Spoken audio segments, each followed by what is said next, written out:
C'est un projet de 6 mois qu'on a lancé. C'est de janvier à septembre. C'est grâce à l'Organisation internationale de la francophonie, l'EIF, notre partenaire, Région Afrique, qui a financé ce programme. C'est un projet de 6 mois, comme je le disais, qui doit renforcer le pouvoir économique des femmes déplacées, surtout les femmes vulnérables. Et de deux, nous allons créer une plateforme d'échange sur les pratiques néfastes et sur la santé de la mère et de l'enfant et sur l'éducation. Et de trois, nous allons renforcer la formation professionnelle des femmes pour créer de l'emploi à ces femmes vulnérables. Parce qu'elles sont très nombreuses dans notre commune et nous avons négocié avec la francophonie pour former 100 à NAGR, activité de revenu et activité génératrice de revenus.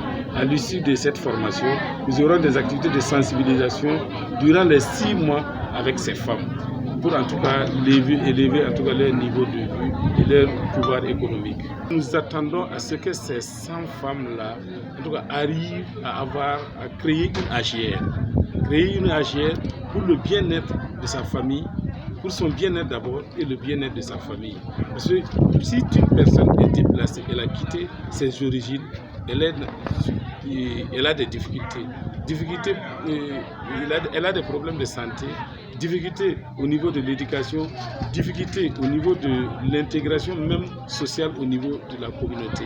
Mais avec cette formation, nous allons rassembler les femmes, elles vont en tout cas avoir une activité qui va les permettre d'être autonomes et encore en tout cas renforcer la cohésion sociale entre les personnes déplacées et les autres, c'est-à-dire les personnes qui sont les autochtones.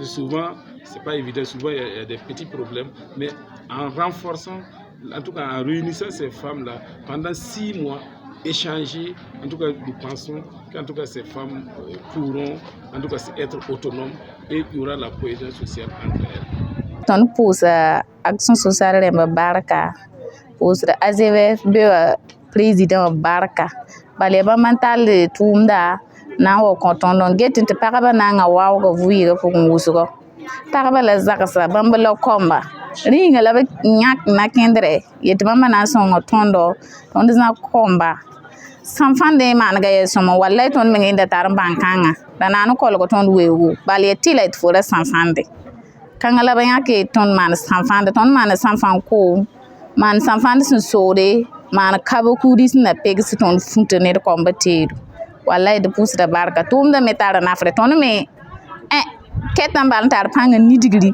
la ko to songo to songo tondo wallahi de rat tumda la sempa ta tumtero yime pakre. Nous sommes là ce matin pour une formation de 100 femmes déplacées internes de Waïgia en saponification. Cette formation vise à donner des rudiments nécessaires aux femmes pour qu'elles puissent apprendre comment fabriquer les savons. Il s'agit des savons de lessive et les savons de douche, ainsi que les savons faits à base de bananites. Des déplacés internes qu'on a eu à sélectionner, c'est en collaboration avec les CVD, les leaders communautaires, les leaders de femmes, avec qui nous travaillons déjà dans le village ici, qu'on a eu à sélectionner ces femmes-là en tout cas pour les former sur la saponification. La formation, c'est une formation vraiment pratique. On voit que les femmes s'impliquent vraiment. Elles s'impliquent parce que tout est manuel. Elles ont concassé les amandes de bananites, elles ont pilé pour extraire l'huile, elles ont procédé à la fabrication du savon, elles ont également procédé à la fabrication, à la production du sirop. Vraiment, elles sont vraiment motivées. On voit qu'elles s'impliquent davantage et cette formation se déroule très bien. La formation se suit 2 sites. Il y a le site de Fulgo et le site de Boya Z. Et à l'issue de cette formation, les femmes vont être divisées en 4 groupes.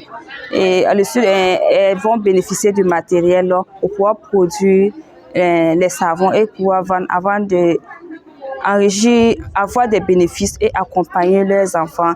En tout cas, l'objectif, c'est de donner des compétences nécessaires aux femmes pour qu'elles puissent savoir comment produire le savon, pour qu'elles puissent utiliser les bénéfices engrangés pour accompagner leurs enfants. On va mettre en place un bureau et des comités dans chaque groupe, en tout cas pour pouvoir assurer le bon fonctionnement du groupe.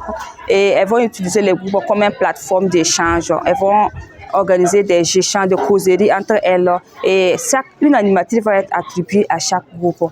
Et chaque mois, chaque 15 et 30 du mois, elles vont effectuer des activités de causerie à l'endroit de ces femmes-là sur plusieurs thèmes. Il y a la cohésion sociale, comme c'est beaucoup plus les déplacés internes. Il y a également les causeries qui vont être menées sur la COVID-19. On est en partenariat avec les sages-femmes du chercheur qui vont effectuer des causeries éducatives sur les cancers du col de l'utérus, ainsi les causeries éducatives sur les conséquences du travail des enfants, les conséquences du mariage des enfants et sur l'importance de la scolarisation pour qu'elles puissent vraiment accompagner leurs enfants. Vraiment l'objectif, qu'elles puissent vraiment accompagner leurs enfants en tout cas pour leur réussite scolaire.